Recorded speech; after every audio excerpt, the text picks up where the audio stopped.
Welcome to the First of His Name podcast. I am your co-host Tone Roy. And I am your co-host Sheldon Calhoun. Right on, right on.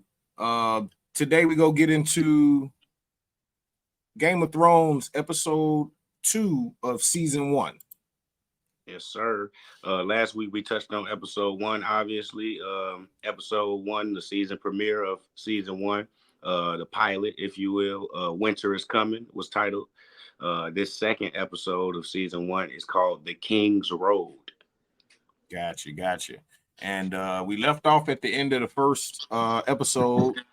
The final scene was Bran being tossed off the tower by Jaime Lannister. Jaime Lannister, once he found them, him and his sister Cersei in a compromising position, which is well known in the Game of Thrones world.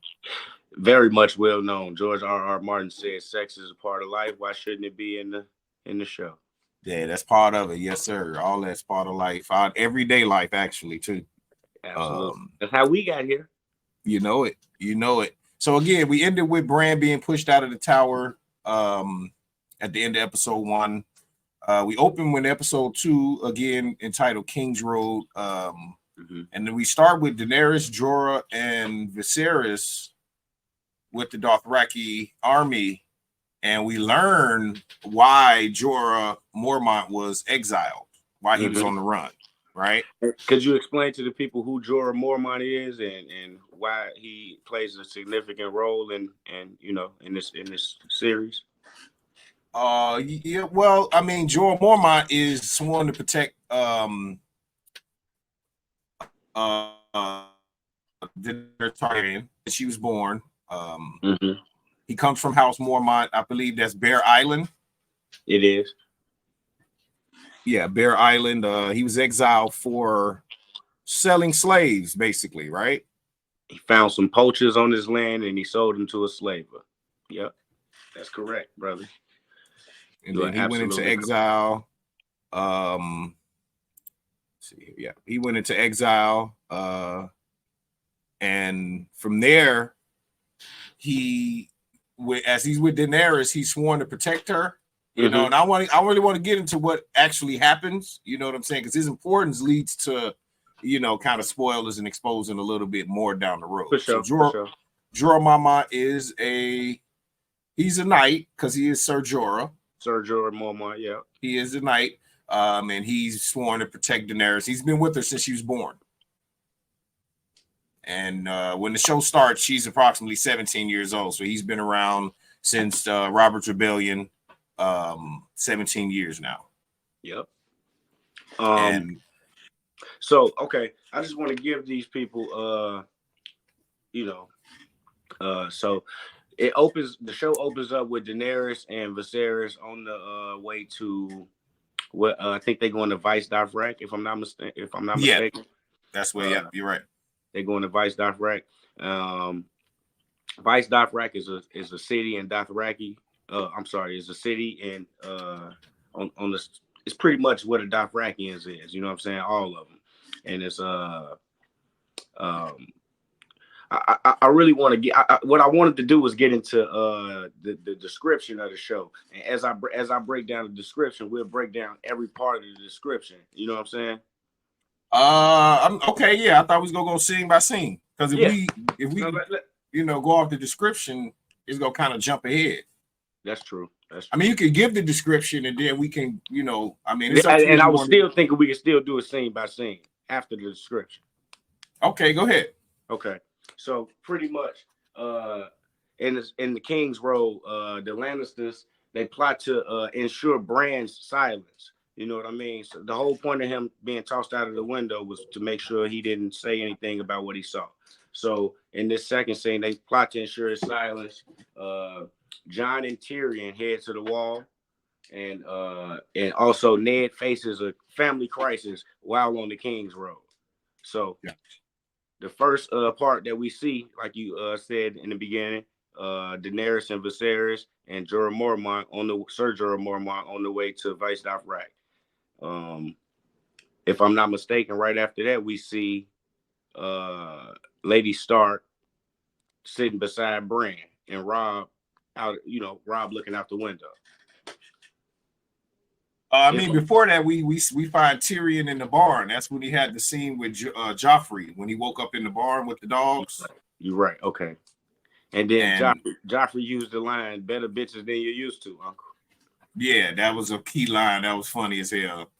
He wake up with the dog, little scraggly dog licking all on him and stuff.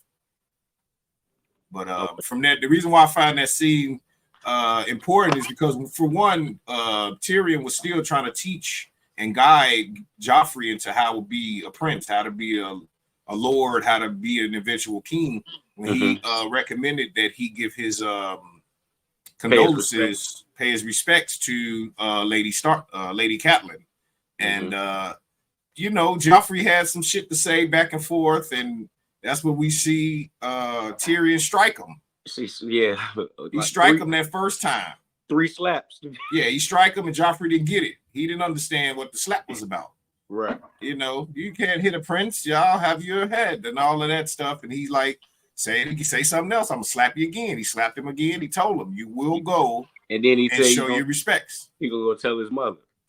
Yeah, he knew that. You already knew that. And then the Hound told him the prince will not forget that, little lord. He won't. He said, well, if he does, you make sure you remind him. Right? Be a good dog and remind him. Be a good dog. I like the interchangeable hound dog that they used to do to him. A lot of people would call him the Hound out of respect and fear, but the people that was trying to take shots at him and call him a dog, disrespect him, they called him a dog. And he was really a good mix of both as far as the descriptions. Like a dog was just a rabid animal, you could just sick it on anything, but a hound was a hunter. A hound thought a little more than a dog, you know what I mean? Much smarter in that comparison, definitely much smarter. And I just like the way they break that down. They point it out. It happens quite often throughout the series where someone calls them the Hound, someone else calls them the dog, and it's that whole thing that the show has within it, like a little banter almost. And from there, we see Cersei and Jaime, and they find out that Bran will survive. Oh yeah, that's when Tyrion was walking toward the to get some bacon. He was giving orders, some food. Yeah, he came in orders as he was walking to the table, and he let them know that Bran, the Maester said that Bran will live. Yeah. And then that's when Tyrion told them that he would love to hear what the boy has to say when he wakes up. Mm-hmm. And you can tell Cersei's nervous. Yeah, you can tell Jaime and Cersei is both nervous because they know what happened. Jaime, he then tells Tyrion right after he says, I can't wait to see what he says when he wakes up. He said, sometimes, my brother, I question whose side you are on. Now, that should have gave Tyrion a little hint to like, what do you mean? Like, whose side? It should have been I just want to see what the boy got to say. You know what I mean? Right. But I mean, at that point, Tyrion don't know. Even if he suspect or he think, he don't know. So with Jaime saying, that making that statement about which side you're on, that should at least let Tyrion know that there was something there underlying. Exactly. You're still guest at Winterfell when this happened. You know what I mean? So why are you worried about it? Why is it a concern? Yeah, you should hope that a child who allegedly fell from a 30-foot tower or whatever, probably higher, is gonna actually live. But Cersei, and what life is it for a crippled child? And no one should live that way. And then you hit Jaime. Oh man, give me a clean death any day. Yeah, they try to actualize it by saying and speaking on it, and they just showing their view, they're showing their opinion. What would be a reason why you wouldn't want this kid? Because if it was Marcella, Tom, and or Joffrey, I'm sure it'd be a different conversation. You know what I mean? Exactly. And do everything you can to make sure my boy lives. Exactly.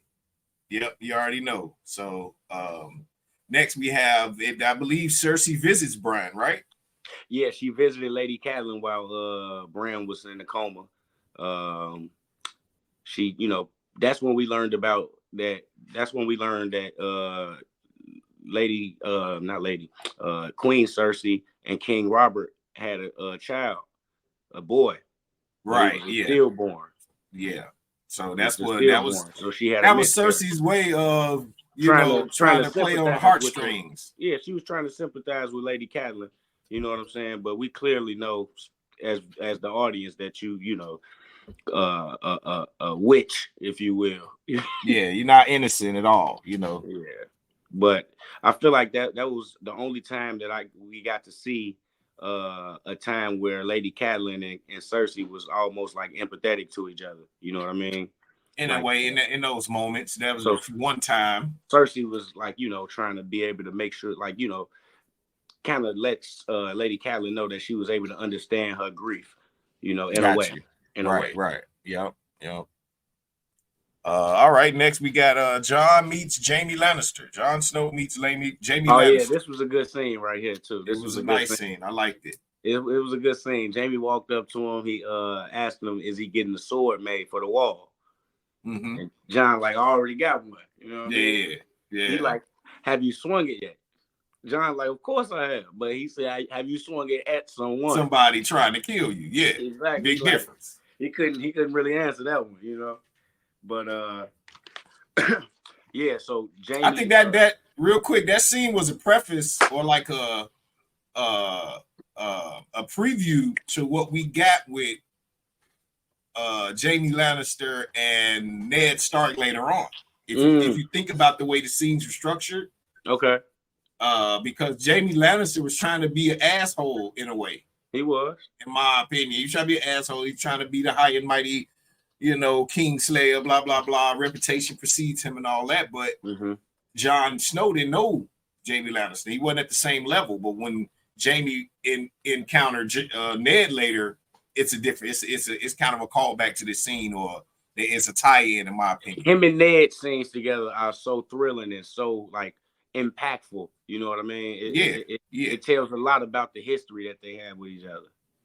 Even they back and forth in the throne room, you know, later on is going to be interesting. But before we get to that, yeah, let's stick to. I believe the next scene after John meets Jamie is John giving Arya the needle before he leaves for the wall. Yeah, Arya, I got that in my notes. Arya gets needle from John, which is a sword that we will see throughout the series.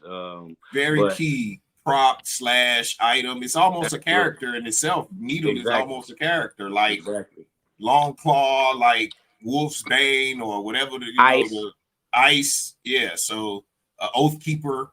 Widowmaker, Widow's Well. That's what it is. Widow's Well. Yeah. But I think the scene was very significant to kind of break down more of the character Arya, because I'm sorry to cut you off, but it also showed John's his love for his brothers and sisters. You know what I mean? Even though Lady Catelyn treated him, we also saw. I'm sorry that I made a mistake of skipping over this. We also saw when John, we may not have skipped over, I'm not sure, but John also went to go see Bran before he left. Yeah, that's later. Yeah. Okay. I'm sorry. Okay, cool. No, that's all good. But this scene also shows the love that he has for his siblings. You know what I mean? Like, but the difference between the love that he has for his siblings, you don't see a scene with with John giving Sansa a gift. You don't see, you know what I'm saying? You only see that with Arya. And Bran, he's sitting there trying to teach Bran how to shoot the bow. You don't see a scene with John trying to show, at least within these first couple episodes, you don't see a scene with John and Sansa together being empathetic with one another or interacting with one another. But you do see that with Bran and Arya with John. Right. Yep. I mean, you get a small bit with Rob right before before John leaves, but yeah, absolutely. You don't see a family, brother and sister bond between them. You see the difference though between the two. I feel like when Rob and him had that scene later on, it was like a bit of it was something there. You know what I mean? Yeah, you can tell it's a bit of a brotherhood. Yeah. It's a brotherhood there, but it's also I feel like a competition, if you will. Of course. Yeah. You know not only is John close in age to Rob, but John is the bastard. And you know, the way the bastard is portrayed and treated in Game of Thrones, it'll be tough for Rob to have a real brother relationship with him like he could have had with Bran or Rickon. I feel like Rob was closer with Theon than he was with John, but we'll see that later on as well. Right, of course. Yeah, that's you can see the difference in the in the John relationships and because only yeah. I feel like only because Theon was highborn. Yep. So he wasn't a bastard quite exactly, but he was a non-Stark child being raised by Starks. Exactly. You know, but the fact that he was highborn, exactly. he still was a ward or a prisoner, whatever you want to call it. Of course. So it was forced. You know what I mean? Kind of like John being forced on Catelyn. You know what I'm saying? So that's a good contrast between the two. And ironically, the next scene is where John goes to say goodbye to Bran. Really? Okay. So yeah, now that's the very next scene. Yep. Bran, we see the disgust and the hatred that Lady Catelyn has for John. Right. Which she explains in depth in another season we'll get to later, but we see the hatred that she has for this character, Jon Snow. Jon Snow is a boy who Ned Stark brought back from war, and Lady Catelyn just had to accept him into the family. Yeah, but this was the loyal, oath keeping, honorable Ned Stark, young Ned Stark too. So he was a lot more attached to his morals, you would think. But for him to go away, I think it was a year or so he was gone. Yeah, so over a year he's gone away.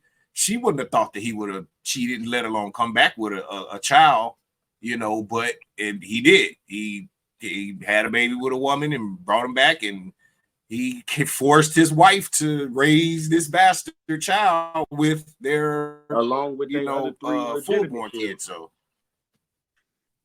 yeah, and then to have three more after that. Right, because you got Rob, Sansa, Arya, John, Rickon. Arya, Bran, Rickon. Yeah, so you know that scene was very. It showed even with before we knew up to this point how she felt about him was because it wasn't expressed. The way she treated him was like, "Go, get away. You said your goodbyes. She didn't want him there. She told him, "I want you to go." Yeah. But also you see the love that John has for Bran. He's telling him like, we always said we see the wall together, and Bran sitting in there in a coma after being pushed out of the window, and this is John having to leave to go to the wall. And the thing is too, John had a different outlook on the wall before he got there. John was looking at the wall is because in that scene with Jaime Lannister and Jon Snow, when he confronted him about, "Oh, you making a sword for the wall," he was like, as Jaime was walking off, he told him, we've guarded the realms for 8,000 years. And that's when Jaime turned around, is it we already? So you've taken your vows then.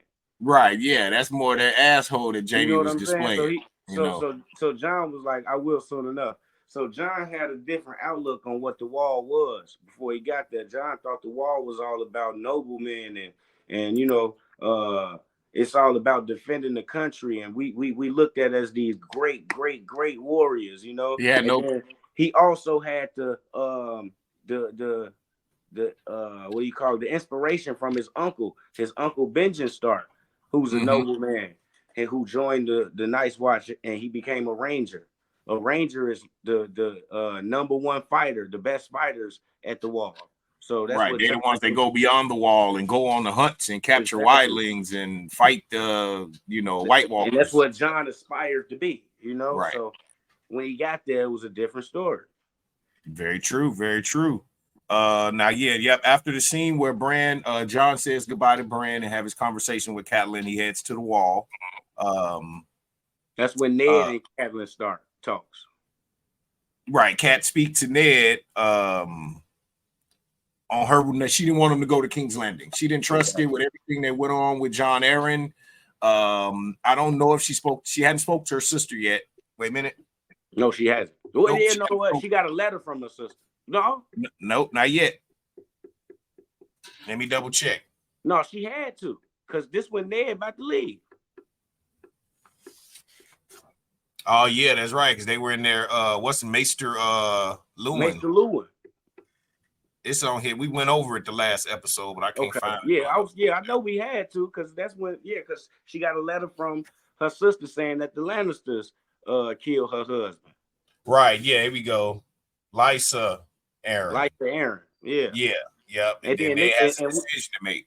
And this one we learned just now, what we just spoke about her coming back with the baby.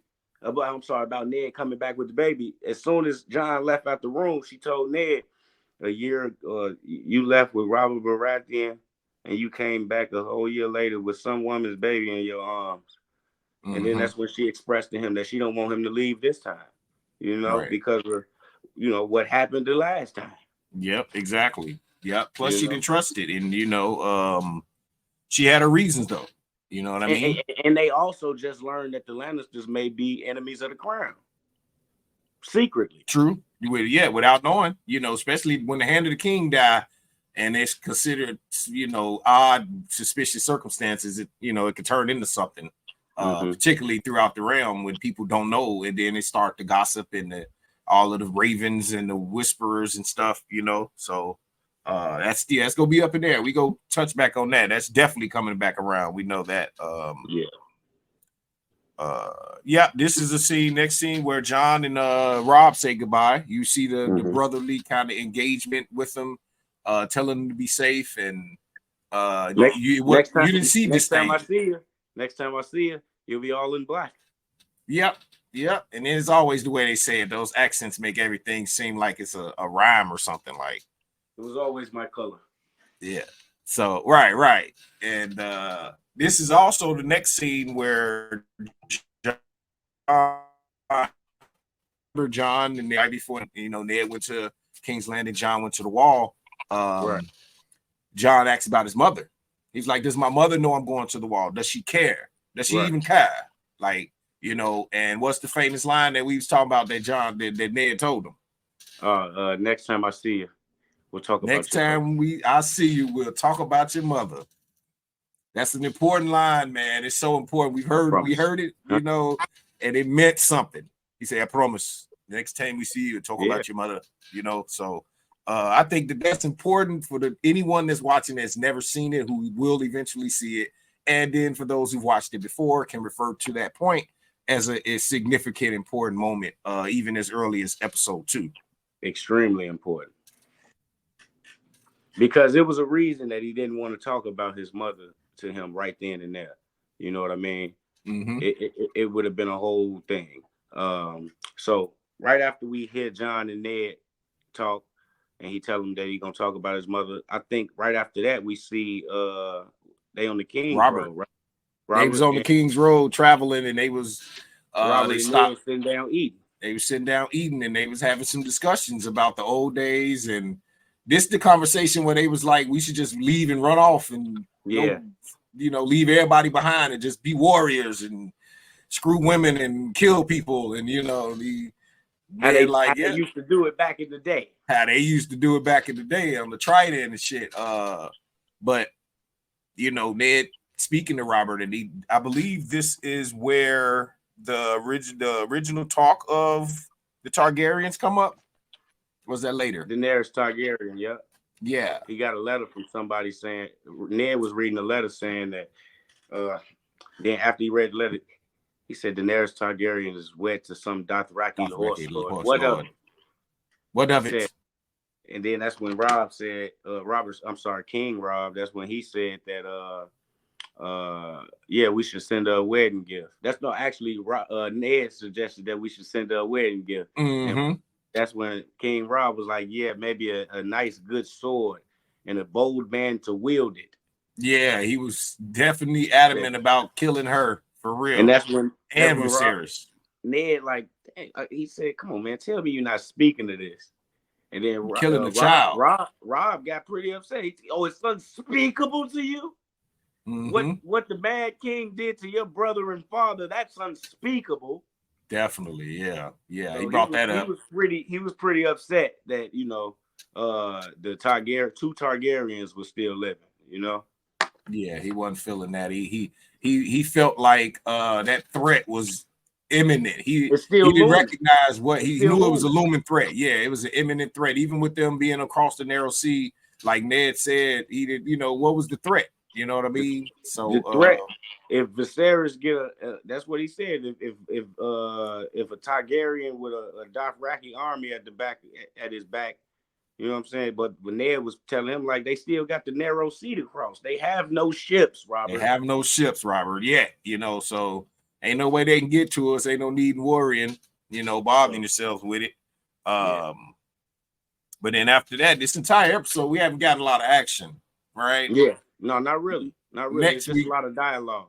a lot of dialogue because it's early. You know, it's an origin. It's like an origin film. It's just a lot of setup and it's a lot of background and history that we need to know in order to understand this entire world in Get into the Westeros. action. Yeah, you know, Exactly. so Catelyn is in Bran's room. Mm-hmm. And Assassin comes in and tells her, "You weren't supposed to be here. Mm-hmm. Nobody's supposed to be Nobody's supposed to be here." Right and before that, we see a fire go off, and Rob. That's when Rob had ran off and go check on the fire because he was in the room as well. He was in the room right prior to. He went out one door, and then the guy slipped in the window or a door on the other side. And I feel like of course, probably he's the one who set the fire. That's nobody was supposed to be in there. You know? Yeah, it was him or somebody that was coordinated with him. Because I don't know if he set that fire and got there that fast. Mm-hmm. You know what I mean? Because as soon as they noticed the fire, Rob ran off, and it was maybe 5 to 10 seconds later when Catelyn turned and seen him. We see him. Yeah. Yeah. He tries to attack Bran. He get real crazy because he wielded the knife on. They have a fight. And she ends up with the blade in her hand, trying to stop the blade, trying to stop him from stabbing her. And that's when he cut her hand. I don't know if he got both her hands. I think he just got the both one. Her hands got cut.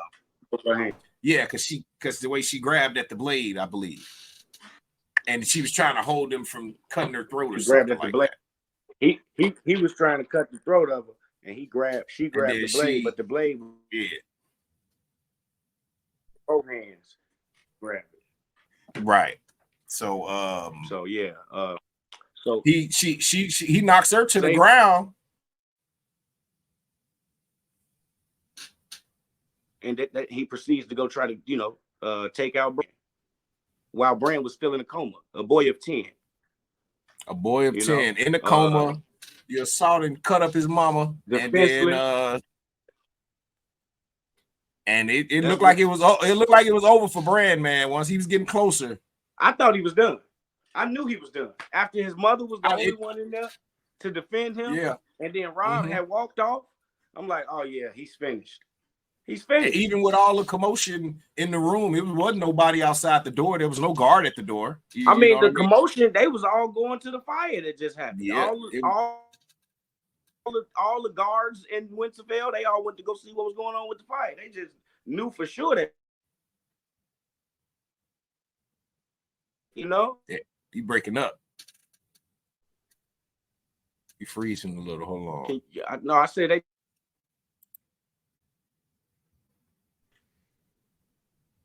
You know what I mean? Yep. So saved by Summer. Summer, that was the one that was his saving grace. The dire wolf that they got earlier. Them dire wolves grow fast, don't they?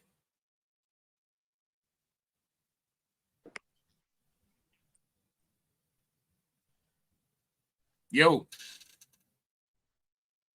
Man. Your screen froze up and you jumping in and out. That's what Catelyn. Can you hear me? Stark said when she first.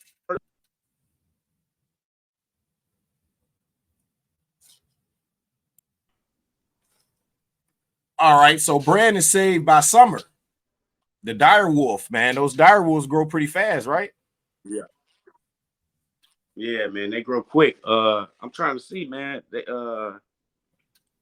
Some pretty much came in and saved the day. Because if it wasn't for those dire wolves, If it wasn't for the die with Brand would have been over with, and probably Catalyst Dog too, if we're being honest.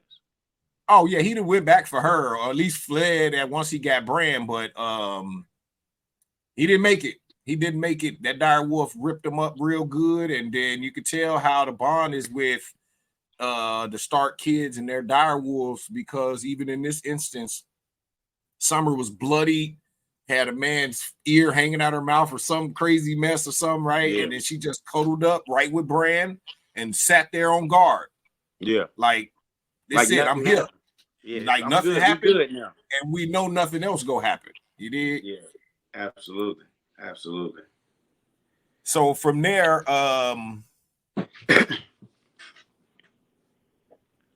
this we go to the scene where Daenerys is talking to her like little housemaid assistants. I forget what they call them, chambermaids or whatever, and handmaid. And she was talking to old girl about wanting to satisfy Khal Drogo. Remember that scene? Oh yeah. Trying to teach her how to be intimate, teach her how to be a bad girl, seduce them, and be a little nasty girl. Yeah, I think that was significant because, Daenerys didn't want to do none of this, so she's kind of standoffish, even with her brother basically selling her to the Dothraki. At a certain point, Daenerys wanted Khal Drogo.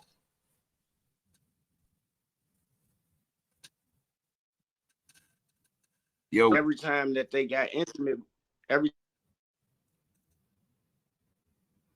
each other, Khal Drogo was pretty much like she couldn't, return the love, if you will, and that's what she was trying. From I forget her name in there, Izzy, Era, or something like that, but she was trying to learn from that, learn how to make them feel good. Right. Yep. And I think that was significant because that was one of her first steps towards trying to fall in love with him, trying to connect with him. I mean, she did it initially because he was aggressive and she was trying to get him to slow down and be more sensual or whatever, but she wanted to be able to control it, and she was ultimately able to do it. Nothing he was saying. Right, yeah. It was the language barrier. And she learned how to speak. She had to learn how to speak Dothraki. From scratch, exactly, yeah. But riding on the road, Dothraki, which I feel like she learned pretty quickly. Yeah, I mean, it's that coverage of time, right? That's why I say that direwolf grew up, because Bran was, the same size. I mean, it was only a couple months between the first episode and the second episode, right? Not even a couple months. It was like a week, couple days almost. So that was weird, but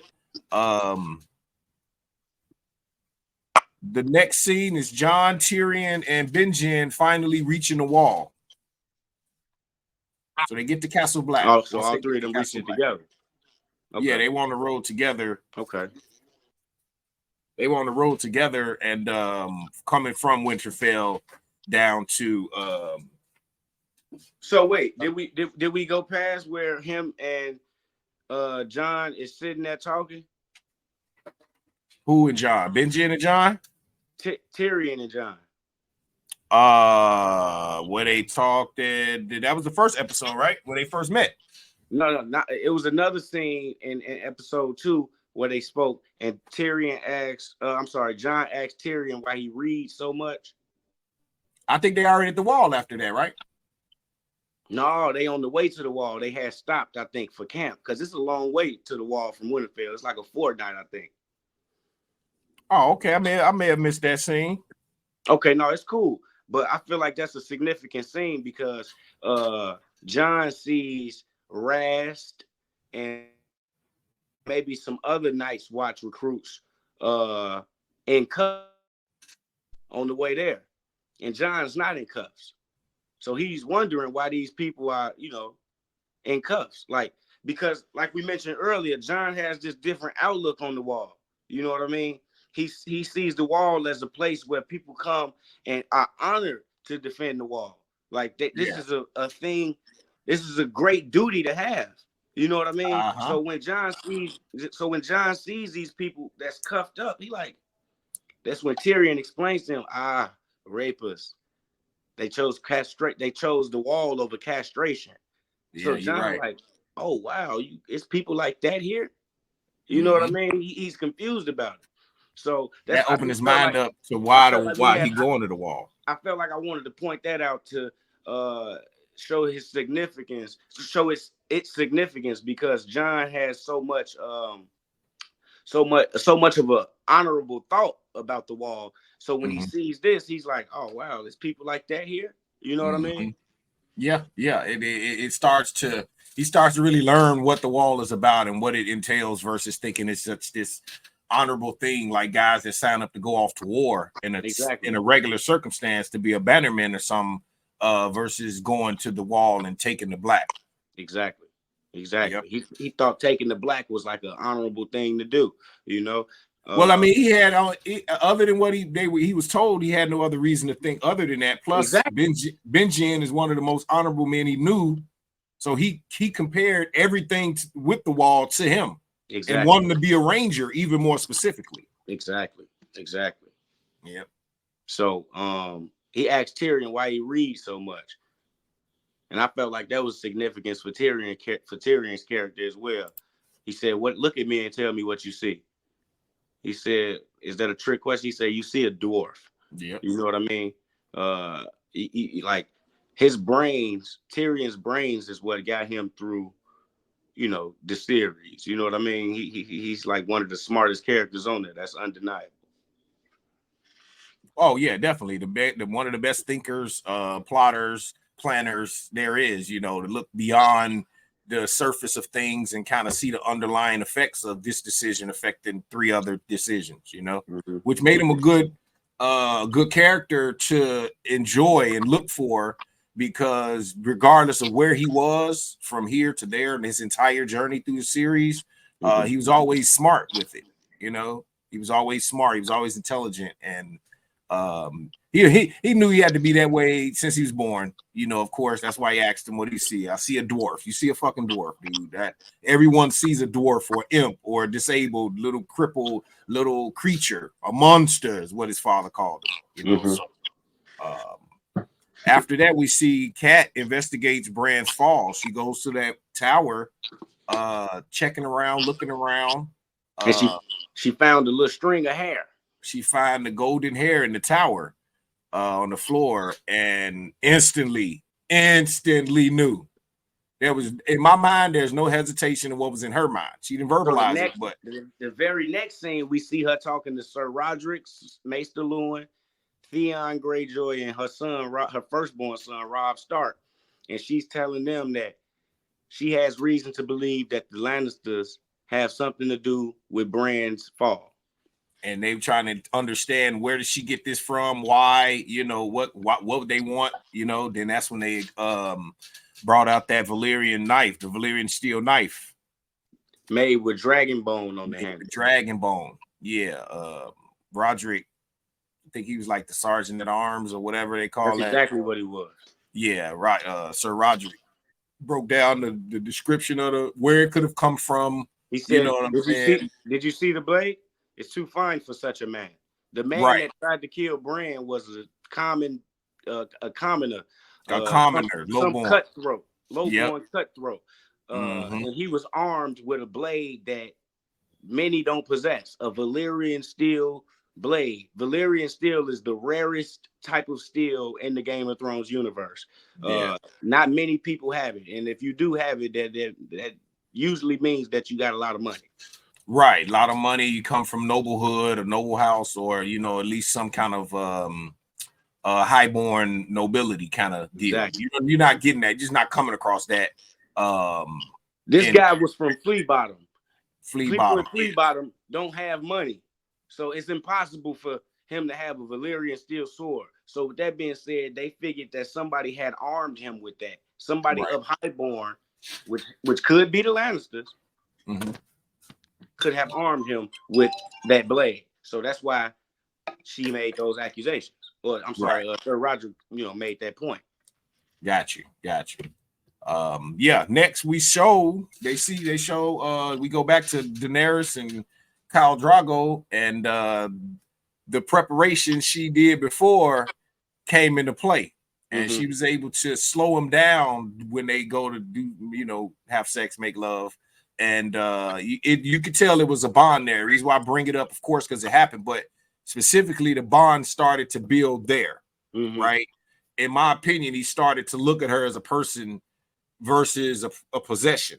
And that's big. The cows, they have a whole bunch of wives. They take other people's wives when they, defeat an army. They take the wives. They take this. They pillage. They rape. They do all this thing. That's their code. That's the way they live. Their life style. Next, we see. We gotta speed this up a little. Next, we see Sansa meeting Ellen Payne and speaks with the Hound. Yeah, so we learn about who Ellen Payne. Well, we don't learn about who he is, but we learn about what happened to him. Sansa said she asked him a question or said something to him, and he didn't respond to her. Then she turned around, and the Hound was right there. The Hound, half his face is burnt off, 6'7", huge guy, very, very intimidating. He asked her, is she frightened? Is she frightened of him or this guy? Because this guy, she asked, why doesn't he want to speak to me? All I did was say, hey to him or whatever. He was like, well, he haven't really been speaking, too often lately, since the Mad King had his tongue ripped out over 20 years ago. So that's gonna be doing no talking. We learn who Ellen Payne is, the Royal Executioner. The Royal Executioner. He's he take your head. That was his job. That's what he did. He did it well. He did it well. Next scene, we got down by the river. We have Arya sparring with the butcher boy, the butcher's son, Micah. Yeah. They're sparring. Arya doesn't want to be a lady. She doesn't want to have sons as princess. She don't want to be, she wants to be a warrior. She wants to be a knight. She wants to fight. She wants to be a soldier. Yeah. So her sparring with Micah was just her being herself. Right. And what happened in that spar? Joffrey and Sansa walk up. And that's when we see they stop fighting. And Micah is, pretty much at this point scared or shy, maybe because he sees these highborn people around him, even though Arya is highborn as well, but she's friends with Micah. So they they know each other. They grew up together. So when she sees Joffrey, she knows, Micah knows that that's the king's son. So he's no, my lord, yes, my lord, like just scared. And Joffrey walks up to him as if he's trying to be the disciplinarian and tell him, like, this is my lady's little sister. You just hit her with a stick. He just saw, you know what I'm saying? So Arya jump in like, hey, this is my friend. We chilling. Go away. Like, Sansa, take your boy away type shit. Like, right. And that's when we see Joffrey pull his sword and put it up to Micah's face and slice his face a little. Yeah. And right after, that's when Arya defended Micah. She jumped up with Needle. No. She didn't have Needle. She hit him they was doing the sticks. They was doing the sticks. She hit him with the stick. You're right. Hit him across the back with the stick. Joffrey tried to take her out, man. He did. He swung that broadsword like she'd have been cut in half. Yeah, she would have been dead if she would have been able to hit him, but she was able to dodge his swings and disarm him. Well, actually, I'm sorry, she didn't disarm him. After she started attacking Arya, that's when Nymeria, her direwolf, came and attacked the prince. That's right. Bit him on his arm or hand or something. Grabbed him and bit his arm. And then that's when you see Jeffrey a bitch for the second time. We you know what? I think that was our first time discovering that he was a bitch. Nah, when Tyrion slapped him and he that was time. That's his uncle. So you know what I mean? He's a prince in the bullshit. Nope, don't do that. Don't do that, bro. He's a prince in the Game of Thrones world. He could have had Tyrion beheaded for that. That's true, but it wouldn't happen. But to get slapped and that was some bitch shit. That was the first time we saw him like a whole hoe out there. See, this is how I feel like he couldn't have did nothing about that because his sworn protector was right there when it happened. If he had told him to kill Tyrion, you don't think the Hound would have did it? I'm sure he would have. He would have. I'm just saying. To me, that he was wouldn't have no choice. To me, that was the first little. His face, the first time you see him and he's snicking, he all highfalutin. You know what I'm saying? You can tell he a little punk motherfucker. Then the slap by Tyrion, the 3 slaps by Tyrion turned him into a little bit more of a punk motherfucker. And this and right here, I'll just say this one right here just turned into a flat out bitch. This confirms it. Yeah, we'll just put it like that. This is what make it obvious. And then he cry and whimper, no, please don't, in front of Sansa. In front of Sansa and Arya. And Arya, you know what I'm saying? Micah. And now Arya run off. Sansa run over to Joffrey like, oh, my prince. Oh, they hurt you, my prince. I'm going to get help. Wouldn't go. Wouldn't go. He was even a jerk to her even after that. After, my lady Sansa, trying to be all player and shit when he know he a asshole underneath all of that. So, she tossed his sword in the water too. You remember that? Tossed his sword in the river and shit. Took off running. That's when the king gonna get upset with him. But we waiting on that. This is the same episode. Yeah. So after that, Arya pretty much she tossed his sword in the water and she ran off. And they was starting to look for Nymeria. All the Lannister soldiers was looking for her direwolf because once they heard that he was bit, they was on the hunt for that damn direwolf. Exactly, because he attacked. So that's when she sent Nymeria off into the woods. Yeah, she like free go. Made it leave. Made it leave because she knew she told Nymeria they'll kill you for what you did. They'll kill you for what you did to Joffrey. Exactly. Yep, I remember that. So from there, Robert confronts Ned about Joffrey being attacked. Mm-hmm. And we see his conflicting stories. You got one side, Robert, the king. You got Cersei in his ear. Joffrey lying to Cersei.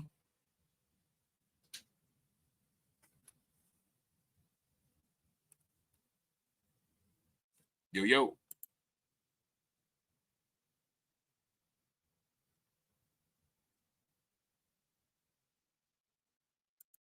So you probably got to put your phone on Do Not Disturb or something.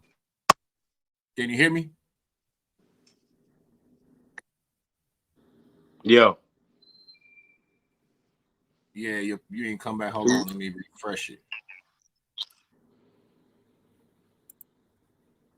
We good? All right, yeah, we good now. My bad, man.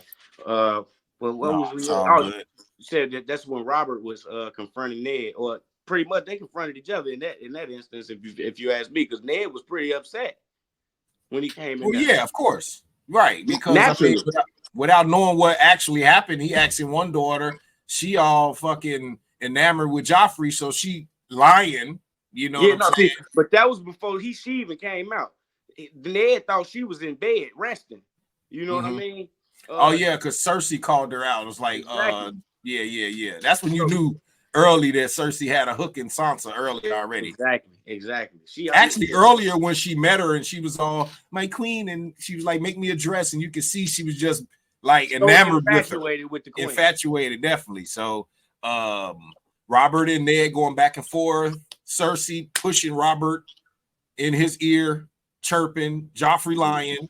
Ned on one side trying to clear up and find out what happened. They go back and forth. Arya called Joffrey a liar.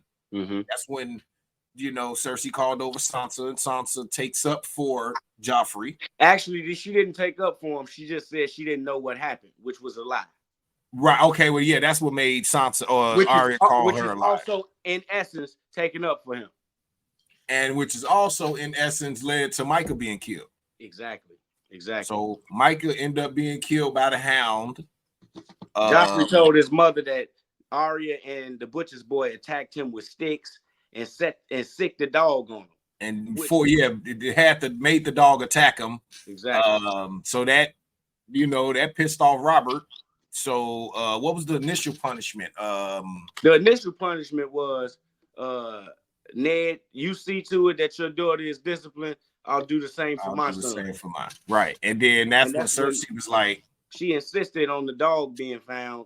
And what if the beast that bruised your maimed son? your son? Yeah, Exactly. yeah.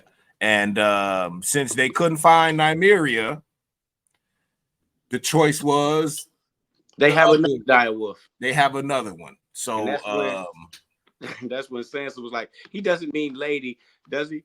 And then Arya and Sansa was screaming at the queen. Arya saying lady didn't do nothing, she was innocent, and she's a good dog, and and that's when Ned turned to Rob like, is this your command, your grace? And Rob just looked at him like, get it done, nigga. Deal with this shit, man. I'm out of here, bro. Left up out of there real quick. A direwolf, no pet. Get her a dog. She'll be happy for him. Then we got that's when we see Ned kill Lady. Yeah. And Bran's eyes open right back up right after. You jumped ahead. Yeah, well, I was gonna say, well, Ned kills Lady, and you can tell it kind of reminds me of that entire thing where he who gives the orders shall swing the sword. Yeah, because he had to kill himself if he was gonna give the order to somebody to kill the wolf. And I think that ties in because, again, it's going to repeat that loyalty, that mantra, that honor is going to repeat itself. But then the episode ends with, my bad, go ahead. No, I was going to say that's the whole thing about the Starks, though. Like, their whole thing is like having morals and having honor and having, like, the honorable Ned Stark is what he's been named throughout the show. You know what I mean? So we know honor, loyalty, oath, keeping oath, keeping his house. He kept his house's oath for years, and expected the same thing. And he was naive to a bit to expect everyone to be as loyal and honorable as he was, and how he taught his kids even. But yeah, I just think that was significant to knowing killing that dog was going to hurt his daughter, knowing if he didn't kill it, it was going to upset the king, and it was an order, it was a command. So he ended up doing it himself. And episode 2 ends with Bran popping those eyes open and waking up from that coma. And we know it's a suspenseful ending when that happens. It's no different than when they pushed him out the tower in the first episode. It ended right there. And now, and then, did you notice that both episodes of season 1 both episodes of season 1 and 2 ended with Bran on the screen? Yep. He fell, he fallen, blackout, end the scene. End of the episode. And then this time he in the bed and wake up. Bam. Eyes open up, and he's waking up from a good little dream. Yeah. But yeah, that covers season 1, episode 2, entitled Kingsroad from the Game of Thrones HBO series. We gonna wrap it up. This is the first of his name podcast based on the HBO series. I feel like we had a nice conversation about this one, man. I just want to give some of my best parts from episode 2. Just randomly, since we've already discussed the whole episode. One of my favorite parts in there is the and we've already discussed it, the defense that Lady Catelyn came to when Bran was being attacked. Like, of course, any mother would do the same thing. You know what I mean? Right. For their kids, just like, but this dude, like, her heroism in there, to me, you know what I mean? Especially after her firstborn son just left, who would have been able to attack, get rid of dude easily. Of course. But I just feel like her heroism in there was like, it stood out for me. You know what I mean? Because she was like a FBI investigator right afterwards. You know what I mean? How she Oh yeah, she investigated the definitely. whole, like, Yeah, come she on, went and she man. investigated the ground. She went up in that tower, found that hair, came to her conclusion, put two and two together, and from there it's fuck the Lannisters, basically. So again, Escosios Entertainment presents first of his name podcast based on the HBO series Game of Thrones. Subscribe to Calhoun Studios on YouTube, Escosios Entertainment on YouTube. Nah, we lost them. Okay, that's all right. You can follow myself. I'm Tone Roy. My co-host is Sheldon Calhoun. Sheldon at Sheldon Calhoun 95 on Instagram, at Tone Roy, TONER_ROYE at Instagram. Again, this is first of his name podcast. We are just diving into this. We're going to make it bigger, better. You tune in. If you don't watch Game of Thrones, you can tune in and learn something. If you just started Game of Thrones, we could just help you figure out some things and understand it a little better. But I am Tone Roy. He is Sheldon Calhoun.